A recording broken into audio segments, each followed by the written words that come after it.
And good morning, everybody. This is Eureka Street Crypto Hub with Eureka John, streaming live from a hotel in Corpus Christi, Texas. I'm on the road today, taking the family down to see my brother and his family. And it's 6:36 in the morning on March 6th, 2021. And I've hadn't had a chance to really get deep in anything crypto because I was driving all day yesterday and doing that stuff. However, I want to keep up this Cal Ripken Ironman routine of broadcasting every morning, and I've been going consecutively since February 6th. I have been streaming periodically since October 24th of 2020, but now I've been streaming every single morning around 6 o'clock ish since February 6th, and now it's March 6th, so it's been going on a month. This has kind of become my routine, and I want to keep it, man. This is fun. This is really cool to see people's feedback and to help me grow as a crypto investor, for one, a commentator, and I'm learning other skills too. I'm trying to learn how to code in Solidity, and I want to participate in this Chainlink hackathon and stuff like that. So I learn something new every day by chatting with you guys and just by looking at the crypto markets and following and keeping on. We have Bitcoin. Let me refresh this screen going on right here. I don't really have any particular agenda today because I'm at a hotel, and I'll be at one tomorrow, but Monday I'll be back full-fledged. And I need to do my AI and blockchain broadcast that I've narrowed it down. I'm going to focus specifically on Fetch AI and the AGI Singularity Net with a little bit of Ocean Protocol sprinkled in there, and then maybe IOTA, a little bit of IOTA as well.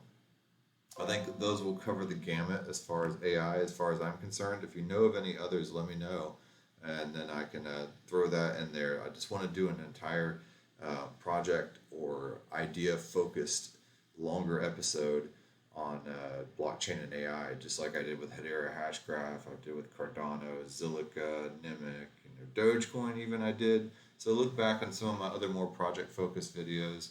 They're longer form, but they're fun. They're fun to do and fun to research. Again, to take everything I say with a grain of salt. Don't get your panties in a wad or whatever.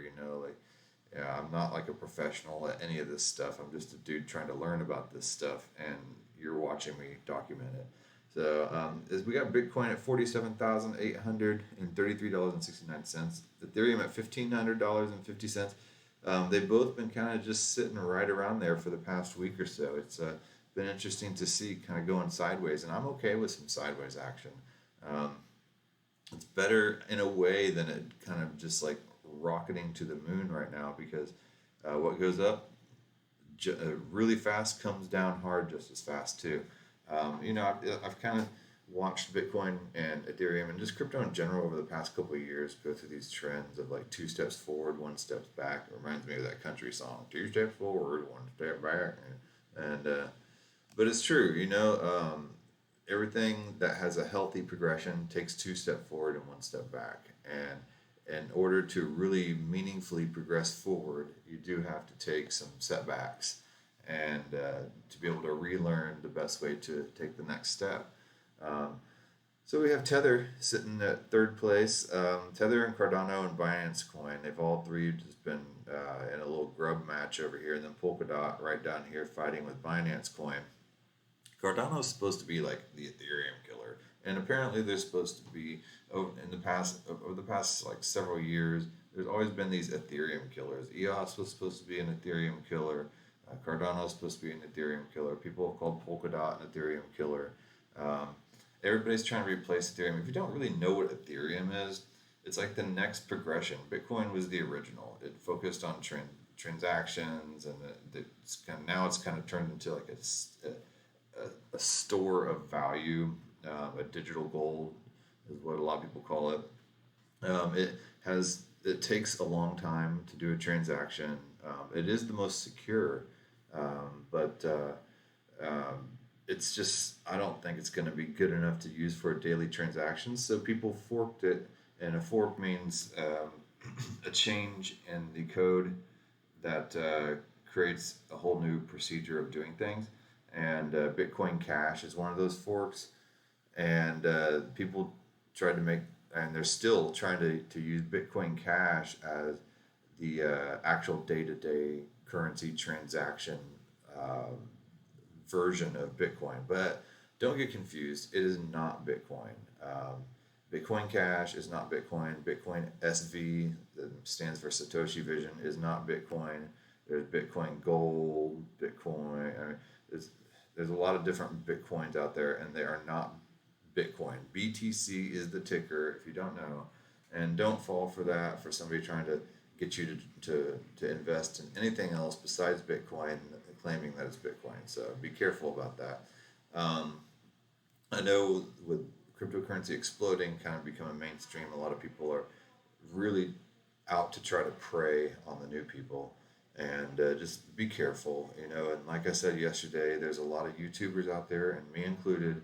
Take everything we say with a grain of salt. Take the bits and pieces of each thing that each YouTuber is saying, and curate your own experience with your what you like, your interests, with your budget, what you can afford. Never invest more than you can afford, and what you're afraid to lose. And yeah, you know, like if somebody hits you up, DMs you on Twitter or Telegram is rampant with it, or YouTube or whatever, just don't ever give your private keys. Don't jump into any type of investment scheme. I don't know how many times I've been hit up by like forex investors and stuff like that. Um, you know, just do your research. There's actually a really good website. This guy does it all for free, and it's danteachescrypto.com. And he's a YouTuber. His name is Rob, but he does digital asset news. And this website here is absolutely free. And yes, you do have to register, but whatever. You don't have to pay anything. Um, and yeah, that's him right there. And you know, he taught me so much about crypto and how to navigate my way through it. He takes a real conservative approach. Um, you know, he's maybe a little older than me, but not by much. And he dollar cost average. He's not like some hype TA guy. He doesn't shill anything. I mean, he talks about the crypto that he owns, which I do too. You know, like whatever. I'm talking about the stuff that I'm interested in because this is my YouTube channel. And if you want to hear perspective on some other coin that I don't have, then go find somebody else. You know, it's that simple. But all these lessons on here are super basic, a great entryway. Anytime somebody talks about wanting to get into crypto, you know, like for instance, my brother, you know, we briefly talked about it last night. I was like, well, you know, this is not really the time to have like some deep conversation because we were trying to wrangle kids. I was like, because he was asking, he saw me checking my MetaMask wallet on a trade I made, and I did really well on the trade. And you know, he was asking me. I was like, well, and I tried to explain to him, but I was like, you know what? This is kind of like that movie Inception. He got because I wasn't dealing with Bitcoin, I wasn't dealing with Ethereum, you know, I wasn't dealing with stable coins. I was dealing with some odd low market cap coins, and for a second I attempted to explain to him how to get that out of that low market cap coin into Ethereum, into a stable coin, and then to cash and all that stuff. And I was like, you know what? No, I'm just gonna. And so I told him about this website here, danteachescrypto.com, and I think it would be a good place for him to start learning. So sometimes that's just the best approach. You know, I'm not out trying to evangelize cryptocurrency. You know, I'm into it because I like it and it appeals to me. The entire idea of decentralization appeals to me. The tech appeals to me because I was always interested in motion graphics, graphic design, web development, database technology, and all that stuff. And then I started learning about money because my mother-in-law gave me a book by Tony Robbins called Money. And after that, I read that book and I was like, whatever, give it a read. And it ended up being really interesting and a great foundation. It's an old book, But I would definitely check it out if I were you. Just me, not advice, but it's just this is kind of how I've come along my path. Let's get back to CoinGecko here. Let's take another look, and we got Polkadot, which is supposed to be another Ethereum killer. Binance came out with this Binance Smart Chain, and it's kind of like this MetaMask wallet up here in the corner. It also sits in your browser. It looks and acts and feels and does everything just like MetaMask.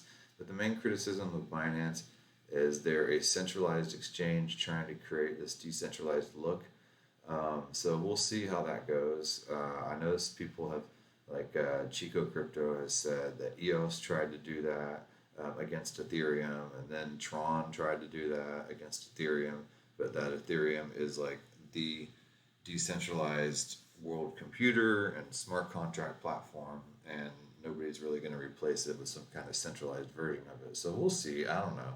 I mean, I'm sure there's benefits to using Binance Coin.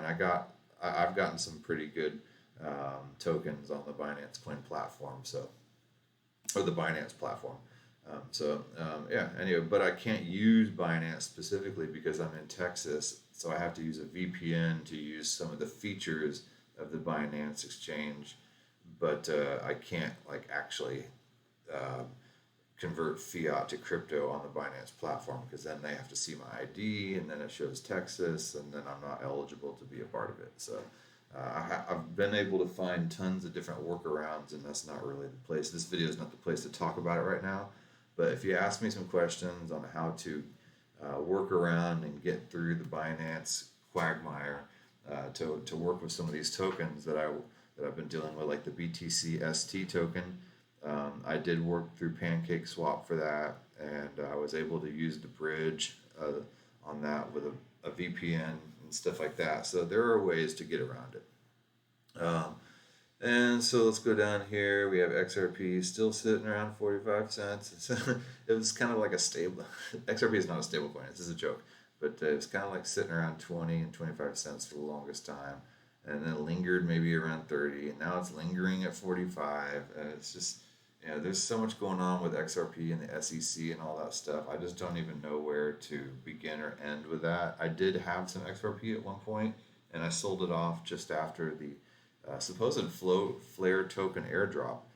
Back on December 12th, apparently they did an account of every wallet in the world that had XRP addresses on it that were not directly related to Ripple or XRP. And they were supposed to do a token airdrop, the Flare token that they were coming out with. I don't know what happened to that. So if you guys know anything about that, let me know. I would like to get those Flare tokens and see if anything happens with it. So um, yeah, I still have yet to see those things show up in my wallet. And apparently they were supposed to show up in like January or February at the latest. And here it is, March, no Flare tokens airdropped at all. So yeah, let me know if you know anything about that. You got Uniswap doing very well at 27.75. And then Litecoin, 180.26. So Litecoin and Bitcoin Cash tend to compete against each other as both vying for the position of being the day-to-day transactional cryptocurrency of Bitcoin. Since Bitcoin is going to be digital gold and the store of value, Litecoin and Bitcoin Cash both just kind of want to be the you buying a 6-pack of beer at the corner store type of cryptocurrency. And we got Chainlink here as the Oracle. And if you don't know what an Oracle is, and it took me a while to grasp it, but it is kind of the chain, the link between real world data and the blockchain. And in order to say something like a practical use is price feeds for CoinGecko. How do they get this stuff up on the blockchain?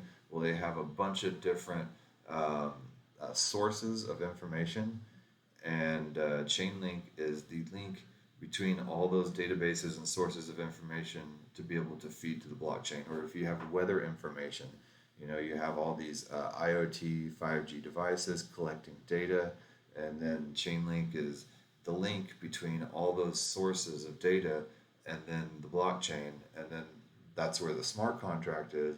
And say you had like a freeze in Texas, well, if you were using decentralized insurance, they would take all these sources and it would funnel down through Chainlink, and then we'd get to the blockchain, and it would trigger smart contracts all over Texas, whoever might be a part of that insurance plan, and they would immediately receive payouts with no delay to help them cover their expenses during the time of the freeze. So, that's one practical application of Chainlink. There's just millions and millions of different practical applications for Chainlink, but I'm just trying to explain what an oracle is. It is the technology that goes in between real world data and blockchain data, so and blockchain smart contracts. So yeah, then we got Stellar. Stellar and Ripple are kind of like twins to me. Stellar and XRP. They're both bankers' coins trying to give fast international transactions and stuff like that. Um, and then let's see, NEM. Still got to look that up. USD coin. It's a stable coin. I said yesterday, I don't think the stable coin should be in this, coin market cap, coin gecko list and stuff like that. And then Theta took a hit yesterday. It got up to like 460 something. And yesterday, Theta Network, everything was down. I couldn't stream on Theta, and it wasn't just me. It was a Theta-wide type of deal. And let's see here. Let me go into my profile here, and I did post about it. So if you were trying to stream on Theta with your Edge node or with your stream key, just know it wasn't you. Um, you know, I went and I to their Discord, and on the top of their Discord, they had this pinned. They're working on it, and they said there are currently issues with Theta TV due to works happening to the platform. You may experience certain inconveniences such as stream key URL disappeared, unable to launch, shut down streams, or items disappearing from your inventory, badges disappearing, daily reward not showing up. The dev team is working hard to get everything back into shape as soon as possible. We apologize for the inconvenience and thank you for your patience. All right. So, let's talk a little bit more about Theta 2. I found another interesting thing. Noob mistakes. How many of you guys have made noob mistakes? How many have you how many have you accidentally let yourself get scammed? It's happened to me. The first time that I tried to buy Bitcoin, I did one of those, you buy $99 worth of Bitcoin, and we hold it for you, and all you got to do is open your wallet every day, and you'll see a little bit of Bitcoin having been earned by letting us hold your Bitcoin. And I fell for it. I gave him my credit card number. This is my very first interaction with anything cryptocurrency. So, and it made sense to me. I was like, oh, yeah, I didn't really know what Bitcoin was or anything like that. So I fell for that. And I was like, I'm never going to fall for a scam. And I didn't, and I haven't fallen for any scam after that. Been totally scamless. However, I have made stupid mistakes. One time at Bandcamp, one time on BlockFi, when I was dealing with BlockFi, I tried to send Pax Gold to Pax on BlockFi to earn interest on it. I didn't realize that the Pax stable token and Pax Gold stable token were different. One's pegged to the dollar, one's pegged to gold. And to me, it was just all Paxos. And I sent it over to BlockFi, and it got lost, and it never showed up. And luckily, I was dealing with a reputable company like BlockFi, and their IT team worked with me, and also Crypto.com was helping out because that's where I sent it from, and they both worked together to get me back my Pax Gold back into Crypto.com. I was thankful for that. I learned the difference between what Paxos Gold is, and Paxos regular stablecoin. Total newbie mistake. We've all done it. So it comes to this article here. If you sent the wrong token to Theta wallet and it's lost because it's Ethereum or some other ERC20 token, here's how to get your money back. You're welcome. So this is a great Reddit article. Reddit is a good source for technical information too. You can pretty much just type in basically any type of problem you're having with cryptocurrency, and somebody will have an opinion about it somewhere. Theta network is not an ERC, is not an Ethereum network. So you need to learn the difference between ERC20 tokens, the BEP2 tokens, which are on Binance, the Theta network tokens, the Zilliqa tokens, and the Bitcoin network. You can't send all these interchangeably um, just because you have a wallet doesn't mean it takes everything. So, you know, keep that in mind.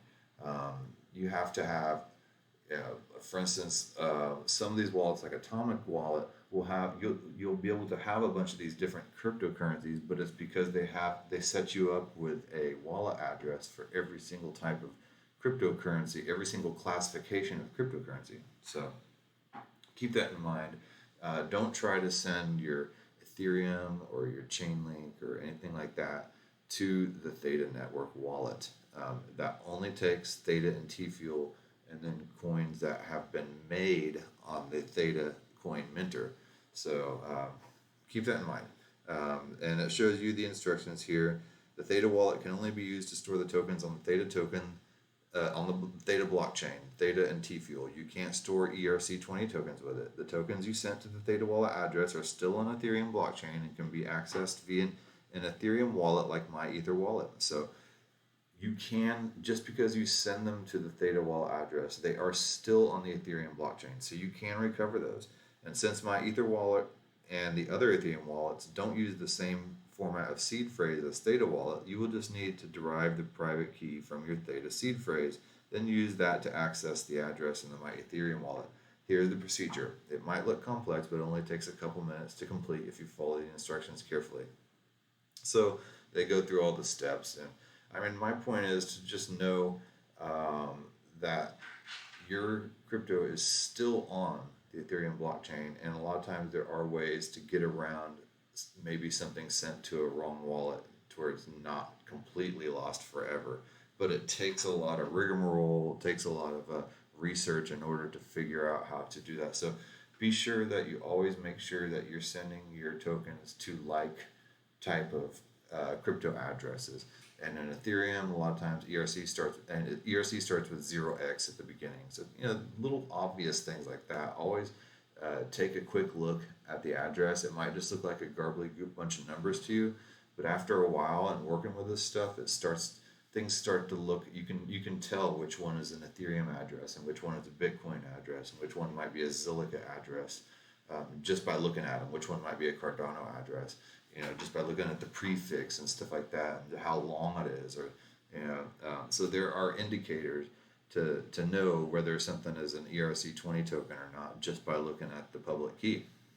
And you get that through experience, I guess. Let's see here, and I did want to also bring to the noobs another app here called Dap Radar. This is cool. This shows you just dApps, and a dApp is nothing more. It just stands for decentralized application. It is any website or app on your phone that is connected to the blockchain, and that is what Web 3.0 is too. I was listening to Decrypt Daily, and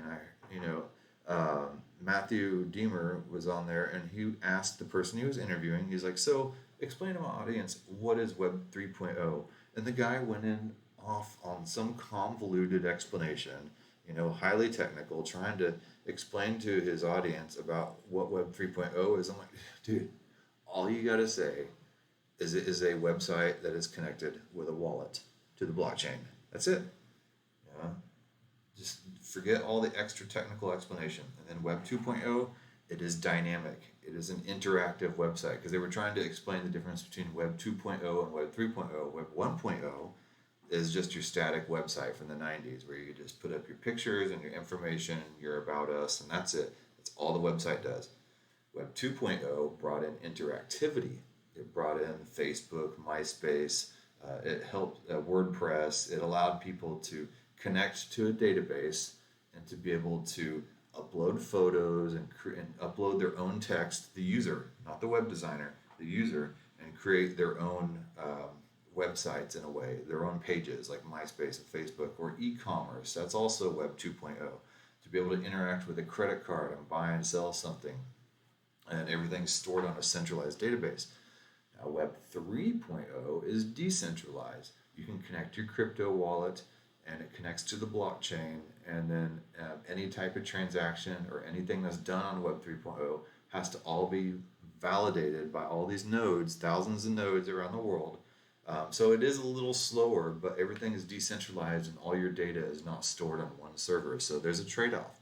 But Web 3.0 is the future. And when Bitcoin maximalists sit there and say, oh, Bitcoin is king, there's no value in all these shite coins outside of Bitcoin, they're wrong. Because so many of these projects that we're dealing with deal with Web 3.0. And these people, these maximalists, don't seem to understand how all these other shite coins, quote unquote, are foundational to Web 3.0 and in the future of internet technology. So that's how that's going. So Dap Radar shows you a bunch of different dApps, and there's NFTs, DeFi, games, gambling, exchanges, and shows all the different platforms that they're on. So all the Ethereum dApps, there's more Ethereum dApps than anything right now. I mean, by far, Ethereum has the most dApps than EOS, Tron, IOST, Ontology. I don't know Thundercore. VeChain has dApps. Okay, I need to do a video on VeChain. There's Binance Smart Chain, Waves. Waves is actually a really good platform. I've done some stuff on the Waves exchange. The dApps could use some work. They're desperately looking for developers, I think. So the dApps are kind of wanting, it's real quick. It's a cheap blockchain and platform, and I think Waves could have a good future if it could catch some traction. There's Neo, Wax, Steam. Steam was like the first decentralized social media that I came from there. And then now I saw this Float app, which looks pretty promising as well. There's Hive, Pora, Matic, which I talked about a couple videos back. It's kind of a layer 2 solution for Ethereum to be able to provide scalability and speed and lower gas prices. I don't know Flow. Let's analyze these Dap rankings. So let's see here. The most popular dApps. So that's an ad. Okay, so NBA Top Shot. That's what I was trying to think of that Mark Cuban was talking about. I believe Mark Cuban is heavily involved in this, and it has to do with NFTs and is creating collectibles out of basketball game experiences, I believe. And I'll have to look into this. This whole NFT wave going on, you can basically own experiences or player stats and stuff like that. Witness history, own the plays, officially licensed by the NBA, bringing basketball to the blockchain, built on the Flow blockchain. So this is pretty interesting, man. I could see something like this happening for baseball. I know yesterday I briefly talked about the Chili's app, and what people were doing over in Europe with their soccer clubs, enabling the fans to buy the Chili's token in order to be able to participate in the decisions and the voting for soccer clubs and stuff like that. Well, I guess Top Shot is kind of taking a little bit of a pointer from that, and so you can own little video clips that highlight a play, and you're the owner of that particular play. So it's an interesting concept, and this whole concept of owning and tokenizing art, or maybe little video clips, or even poetry, or whatever, is interesting. It's not something that I particularly would want to hold and own, but it is kind of becoming some sort of a status symbol amongst a lot of people, and people are willing to pay it, and they are. So you can follow your favorite team, and you can get digitized clips, video clips of plays, apparently. I guess little GIFs. So interesting. Yeah, I'll dig a little deeper into that. Man, it's crazy. Some stuff that people are doing now. But yeah, Mark Cuban is the one behind this, I believe. And the dude obviously knows how to make money. So yeah, these are some of the top dApps. Anyway, poke around Dap Radar for yourself. It's interesting. Good stuff going on there. And that being said, I'm at 29 minutes. I didn't really know what I was going to talk about, and I ended up just kind of rambling on for 30 minutes. So, Yeah, here you go. um, yeah, it's Saturday. I'll try to log on tomorrow and yeah, um, yeah, just give an update on the market and maybe some other things that I figure out. And yeah, always